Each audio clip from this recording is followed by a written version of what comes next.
Les films, en vieillissant, ils acquièrent une espèce de qualité qui est au-delà de la cinématographie. C'est comme les vieilles photos. Une vieille photo, indépendamment du fait que ce soit une bonne photo ou une mauvaise photo, elle a un poids parce qu'elle est vieille. Parce que c'est l'époque, c'est Montréal en 1930.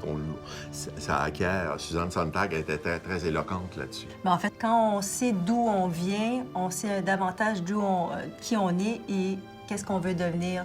On parle beaucoup du succès d'un film au présent, dans le rapport au box-office. Mais c'est aussi, comme dit Denis, c'est un rapport au temps, à l'art.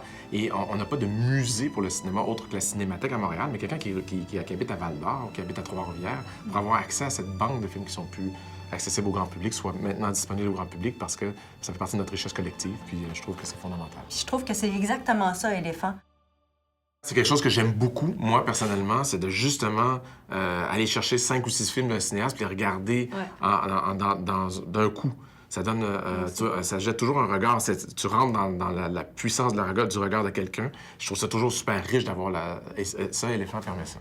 Je t'ai interrompu. Je t'ai pas interrompu. Et dans le cas de Denis Arcand, c'est très pertinent. Moi, je l'ai pas vu, ton premier film, puis je veux le voir. Oh, tu peux laisser faire.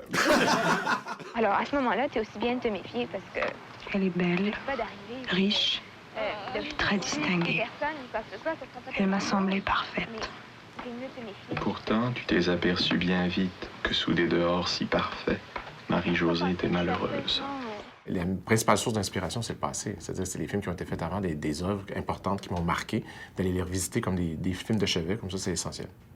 Puis en fait, ça va permettre, en tout cas moi, ça va me permettre de redécouvrir ou de découvrir carrément des œuvres qui ont été faites antérieurement, puis aussi même de regarder avec mes enfants. Oui, parce que de un, souvent, c'est des bons films, il y a des bonnes histoires. C'est une autre façon de faire, mais en même temps, l'essence est la même. Qu'est-ce qu'on veut? On veut se faire raconter des bonnes histoires. Les films sont paradoxalement plus beaux qu'ils n'ont jamais été. Moi, j'ai eu la chance de voir certains de mes films. Ils sont mieux qu'à l'époque.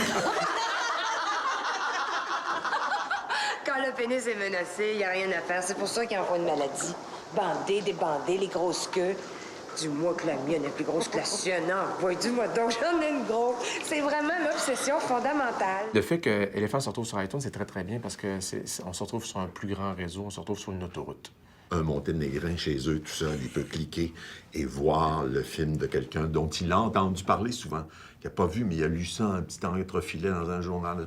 L'information circule mondialement maintenant. Il y a beaucoup d'échanges qui se créent, par exemple, par Internet. Puis là aussi, ça englobe l'international, parce que les gens s'en parlent. « As-tu vu tel film? » etc. Et finalement, ça peut amener un public d'ailleurs. Et ça, je trouve ça assez fabuleux parce que moi-même, je suis intéressée au cinéma étranger. Alors oui, l'inverse est certainement possible.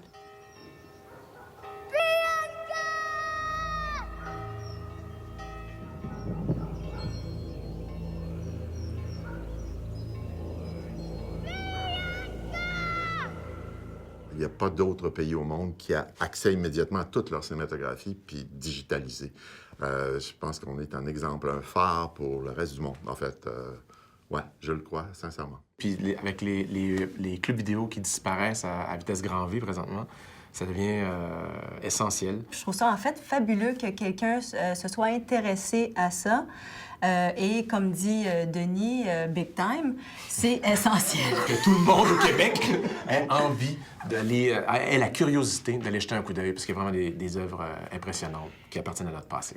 Et je pense aussi qu'il faut dire un gros merci à Pierre-Carl Péladeau, à Marie-Josée Raymond et à Claude Fournier, parce que c'est eux autres qui sont les responsables de ça. Continuer à faire ce beau travail pour la suite des choses, pour la suite du monde.